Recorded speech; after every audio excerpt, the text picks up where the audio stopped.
আসসালামু আলাইকুম ভাই, বসমু নাকি? তোমার জন্যই তো অপেক্ষা করতেছিলাম, তারে আসো কেন, বসো। আচ্ছা স্যার, বসিচ্ছি। আচ্ছা এখন বলো তো সেই রাতের কাহিনী কি হয়েছিল? আমরা দুইজন সেদিনই জেল থেকে বাইর হয়েছি। আর জেল থেকে বাইর হলে তো সাধারণত ঘুম কম হয়। ঘুমের জন্য প্রস্তুতি নিচ্ছি, এর মধ্যে সেলিমের কাছে এক নাম্বার থেকে ফোন আসে। তখন অনুমানিক কয়টা বাজে আর ফোন যে দিচ্ছিল, কে ফোন দিচ্ছিল? এক্সাক্ট টাইমটা মনে নাই, তবে পৌনে 12টার মতো বাজে। আর কে ফোন দিছিল সেটা আমাক কয় নাই। ফোন আসার পর থেকে উই জিদ ধরছে, ভাই চলেন নদীর পাড়ে যাবো, ওটি পার্টি আছে। তোতা ভাই বারবার কছে রাতের বেলা বাইরে বাড়াবো না, চারদিকে কোলে হামাকে খালি শত্রু। নাসর বান্দা সেই বায়না ধরছে, কোনো কথাই শুনিচ্ছে না, যাওয়াই লাগবে। সেলিমের কল লিস্ট বের করছি, সেদিন কে কে ফোন দিছিল সব আমাদের হাতে চলে আসছে। তারপরে তোমরা পার্টির উদ্দেশ্যে বাসা থেকে বের হয়ে গেলা। জি স্যার, ওটি যায় দেখি কেউ নাই, পুরো পরিবেশই ফাঁকা। মনের মধ্যে তো সন্দেহ ঢুকে গেল, এটি পার্টি হবে কিন্তু কোনো লোকজন নাই, বিষয়টা কি?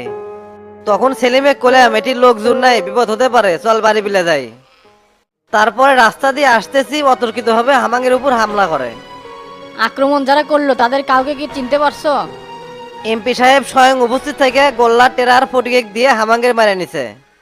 আমার ভাই কেমন মারটাই মারলো স্যার, একবারে মেরেই ফেল দিল।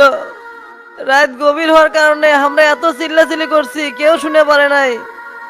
সাপ পেটা পিটিছে স্যার, তারপরে 3 ঘন্টা পর আমাকে হাসপাতালে নিয়ে গেছে। সেই রাতের মারের কথা মনে হলে এখনো গায়ের লোম খাড়া হয়ে যায়। একজন এমপি মানুষ স্বয়ং দাঁড়িয়ে থেকে আমাকে দুইজনে কি মারটাই না মায়া নিল, আমরা কি এমন অপরাধ করছিলাম স্যার?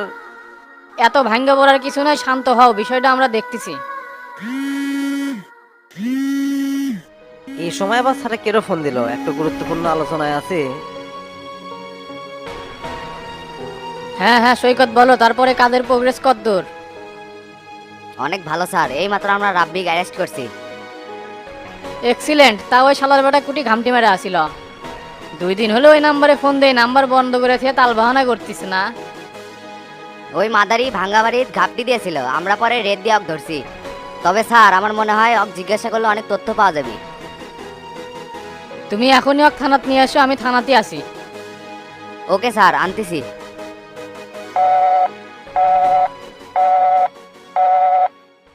ভাঙ্গা বাড়িতে কাক গ্রেফতার করছে স্যার? রাব্বিকে এইমাত্র অ্যারেস্ট করা হয়েছে। উই এই মামলার সাথে জড়িত থাকতে পারে, কারণ রাত 12টার দিকে উই ফোন দিছিল। ওরে জিজ্ঞাসাবাদ করলে অনেক তথ্য পাওয়া যেতে পারে। স্যার রাব্বি আছিল ওর এক গলা পিরিত, ওর সাথে ভক্কর চক্কর করেছিল, এই কথা আপনি কমু, কিন্তু আমার মনে আসিল না। ওকে গ্রেফতার করে ভালো হচ্ছে, ওর থেকে অনেক গুরুত্বপূর্ণ তথ্য পাওয়া যাবে। ঠিক আছে, সেটা আমি দেখমনি, তুমি এখন যাও, দরকার লাগলে পরে টাকা পাঠামনি। আচ্ছা স্যার, গেলাম তাহলে।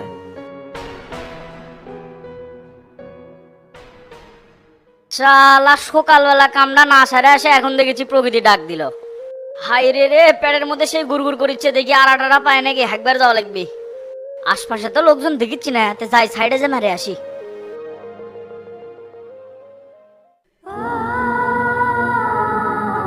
ই আল্লাহ, দিল্লি চিন্তা করেছিলাম সেল্লি না ঘটিচ্ছে, রাব্বিক না অ্যারেস্ট করছে। ই যেই ভয় পাই দিরে, আর 5 আর 2 বাড়ি দিলে তো আমার নামও কয়ে দিবে। হাই রে, এখন তো আমার মাথায় কোনো বুদ্ধিও আসছে না, কি করবো নাকি আমিও বলামো? কি ব্যাপার আয়নাল, তুমি জঙ্গলের মধ্যে একলা একলা বিড়বিড় করে কি বেসাল বাড়িচ্ছ?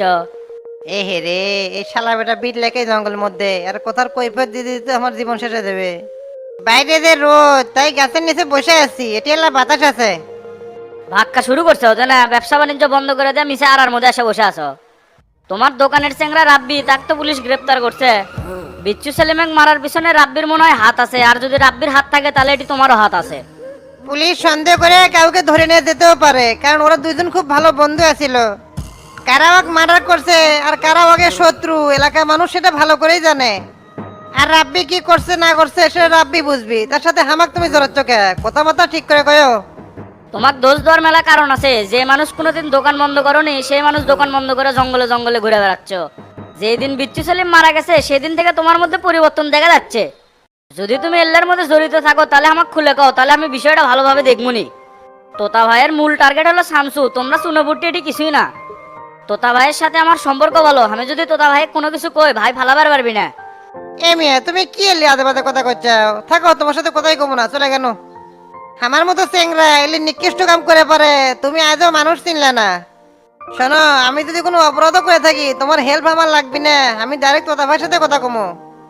আর ডনের সাথে আমার ছোটবেলা থেকে বন্ধুত্ব, তোমার এটি দালালি করা লাগবে না। তুমি যাবে নাকি আমি এর থেকে চলে যাবো?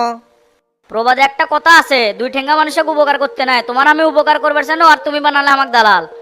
ভাগে যদি পাই না তোমাকে কেমন শিখিত তুলমু, তখন বুঝা পারবা যে বাচ্চু কি জিনিস। দিন দিন কিংবা সবকিছু আমাকে সিবির তুলে যাচ্ছে, আমি এখন নিজেকে রক্ষা করি কিরম করে? যেঙ্কা করেই হোক এই মান কাছিবের থেকে আমার বাড়ান লাগবে। এলে গুনগুন না করে এর থেকে চলে যাও তাড়াতাড়ি। তে থাকো, তুমি থাকো, আমি তো চলে গেলাম।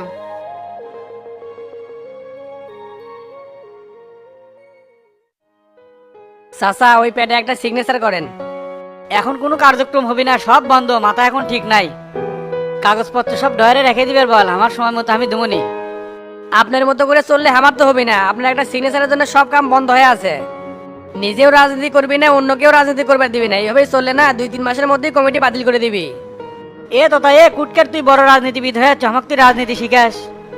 কয়েকটা দিন সবুর কর, তোর মুখোশ মানুষের সামনে টাইনা খুলমু, মানুষে অন্যায় ভাবে ফাঁসাস। তুই কি মনে করছু একটা মানুষ সহজ সরল ভাবে জীবনযাপন করবে চাই, আর তুই তাকে মার্ডার কেসের 1 নাম্বার আসামি করে দিছিস। এই সাটের বেল, তুই জানিস না সেদিন উই আসিল না? বিরোধ হচ্ছে তোর সাথে আমার, তুই আমাকে আসামি না করে শামসুক আসামি করলু কে? এ তুই খুব সেনা হয়ে গেছো তাই না? যাই অন্যায় করবি তা কিন্তু ফাঁসান লাগবে। আপনি আমার সভাপতি, আপনি কি অযথা ফাঁসান যায়? শোনেন চাচা, আমরা দীর্ঘদিন একসাথে চলছি ফিরছি, মিশাই কি আপনি শামসুর ল্যাস ধরে আছেন? সভাপতি সেক্রেটারি যদি এক হয়ে কাজ করি, এই বগুড়া জেলার কোনো মায়ের বেটা নাই যে আমাদের দিকে চোখ তুলে তাকায়। শামসুর আজীবন জেলের ঘানি টানা লাগবে, আর এদিকে আমরা রাজ করে বেড়ামো। তাই করছি সকল ভেদাভেদ ভুলে কাঁধে কাঁধ রেখে এক হয়ে চলি। তোর মতো 2 নাম্বার লোকের সাথে আমি চলমু, এই কথা তুই ভাবলু কিভাবে? তুই যে ক্ষতিটা করছিস এর প্রতিশোধ না নেওয়া পর্যন্ত আমি মরেও শান্তি পাবো না। একটা কথা মনে রাখিস, মৃত্যুর আগ পর্যন্ত তোর সাথে বিরোধ হবি, আর এই রাজপথে তোর সাথে খেলা হবে। এইবার তুই শামসুর আসল রূপ দেখতে পাবো। একটা ভালো মানুষ যদি খারাপ হয় 100 খারাপের বাপ হয়। চেংড়াটা মানসিক ভাবে যে হেনস্থা হচ্ছে এর জন্য দায়ী তুই। ওগুলা ফাঁকা আওয়াজ আমাদের কাছে দিয়ে লাভ নাই, জীবনে বহু স্ট্রাগল করে এই জায়গাতে যাচ্ছি। ভালো একটা প্রস্তাব দিলাম, মানলে মানেন, না মানলে না মানেন। রাজনীতি করতে গেলে বুকে হিম্মত লাগে, আর সেই হিম্মতটা আমার ফুলফিল আছে। আপনি আর শামসু আমার কি করবেন করেন, সেটা মোকাবেলা করার জন্য আমি প্রস্তুত। কখন যে তোর উপর বিপদ আসবি রে সেটা একমাত্র আল্লাহ ছাড়া কেউ জানে না। বড় বড় লেকচার তোর বার হবে না। আর শোন, শামসুক গ্রেপ্তার করার জন্য কোনো বিক্ষোভ মিছিল হবি না। আমি সভাপতি হিসাবে কথাটা কইলাম, কথাটা মাথায় রাখিস। আপনি করলেন আমি শুনলাম, মানা না মানা সেটা পরের বিষয়। খালি করে দেখিস, তারপর কি হয় বুঝতে পাবো নি। তাহলে চাচা থাকেন, চলে গেলাম। আচ্ছা যা।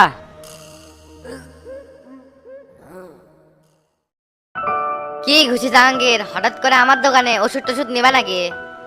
ওষুধ বিক্রি করা ছাড়া তো আর দুনিয়ার কোনো খোঁজ খবর নাই তোমার কাছে। তোতা ভাই এত বড় একটা বিপদ হয়ে গেল, তাও তো একদিন সান্ত্বনা দিবারও গেলে না। ব্যবসা বাণিজ্য করি, দোকানপাট বন্ধ করে কিভাবে যায় বোঝো না? তে শুনলাম রাতের বেলা নাকি রাব্বিক অ্যারেস্ট করছে, ঘটনা কি সত্যি নাকি? হবে, শালার বেটা 2 দিন হলো আমার সাথেই ঘুরলো, তো হঠাৎ করে কি এমন হলো যে পুলিশ ওকে অ্যারেস্ট করছে? মাথার মধ্যে তো কোনো কিছুই ঢুকিচ্ছে না। সেলিম মার্ডার হওয়ার পিছনে ওর হাত কি? ওরা দুইজন সেই ভালো বন্ধু আছিল, সারাদিনই মাল খাচ্ছিল, আর গাঞ্জা তো আছেই। একবার রাব্বি মাল খেয়ে যায় বউয়েক মা করে ডাকছে, কয় মা দরজাটা খোলো। উই আবার বিয়াও করছে। বিয়া করছে আবার ছেড়েও দিছে। শালারা তো মানুষ ভালো না, যেটাই যায় সেটাই অকাম করে। কয়দিন হলো দেখি আইনাল দোকানদারের সাথে ঘুরলো, ওটি বানাবার কি অকাম করছে। আসার সময় তো আইনালের দোকান বন্ধ দেখলাম, ওই শালার বেটাও ফলস আছে। তে মন্টু ভাই থাকো, দেখে আইনালেক পাই নাকি, ওই শালার বেটার সাথে না কথা আছে। আচ্ছা যাও। আর আমি তোতা ভাইয়ের খাস লোক, বিষয়টা মাথাত রেখো।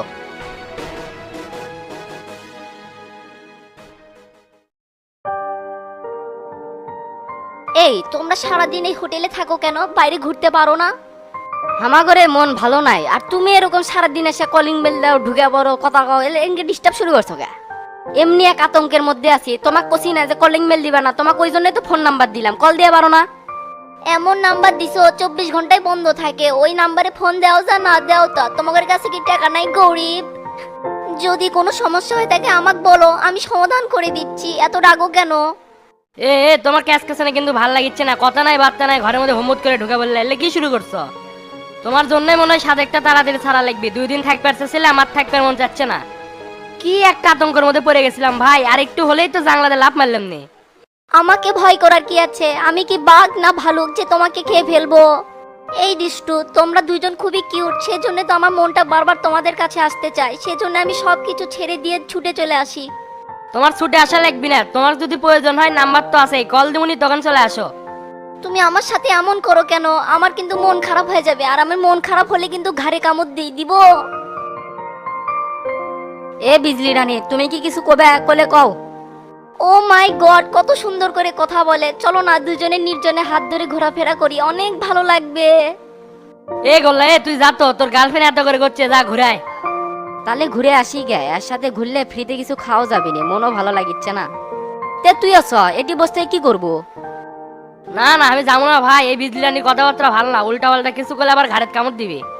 তুই তাড়াতাড়ি ঘুরায়, সন্ধ্যাবেলা ঢাকা বেলা রওনা দিব, ফোন বন্ধ হয়ে আছে, দুনিয়ার কোনো খোঁজ খবরই পাচ্ছি না।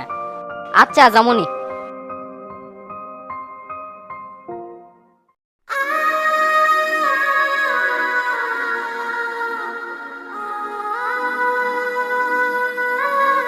হাই রে, কি এক চাপের মধ্যে পড়লাম আয়নালের কথা শুনে। পুলিশ যদি আমাকে কিছু কয় তাহলে ঘ্যাট ঘ্যাট করে সব কয়ে দেবো। মদ খাবের যায় কি এক ফ্যাসাদের মধ্যে পড়ে গেলাম, এদিকে দোষও করলাম না, আবার মার্ডার কেসের আসামি হয়ে গেলাম। পুলিশ এসে জিজ্ঞেস করবি, সত্য কথা কয়ে দেবো, হিসাব ক্লিয়ার। এই বেরোন বেরোন, ওসি স্যার ডাকিচ্ছে। তালা খোলেন, বেরোচ্ছি।